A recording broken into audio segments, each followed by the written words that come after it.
వీరికి ఆదాయం 11, వ్యయం 5, రాజపూజ్యం 6, అవమానం 3. మఖా నక్షత్రం వాళ్ళు ఏం మాట్లాడినా పర్వాలేదు అని మాత్రం అనుకోకుండా కొద్దిగా సంయమనంతో కానీ మాట్లాడినట్టయితే ఆ ఉండేటటువంటి మాట తీరుని బట్టి శత్రువులందరూ దూరమై ఒకప్పుడు శత్రువులైన వాళ్ళు కూడా మిత్రులుగా అయ్యే అవకాశం కనిపిస్తోంది. కొద్ది మాటని అదుపులో ఉంచుకోవాలి. పూర్వ ఫల్గుని నక్షత్రం వారు ఈ సంవత్సరం మంచి విజయాలని సాధిస్తారు, ఏమాత్రం అనుమానం లేనే లేదు.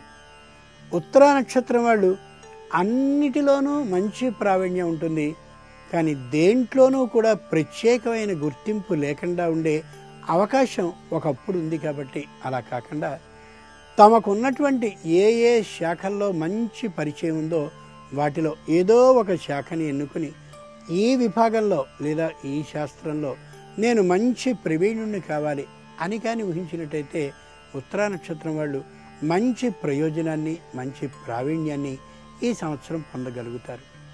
దీనికోసం ఏకాదశ రుద్ర అభిషేకాన్ని శంకరుడికి సంబంధించిన దాన్ని మహాన్యాసపూర్వకంగా ఒక్కసారైనా నెలకి చేయించుకోవడం చాలా ఉత్తమం. దానివల్ల ప్రయోజనాలు అన్నీ సిద్ధిస్తాయి ఈ సింహరాశి వారికి.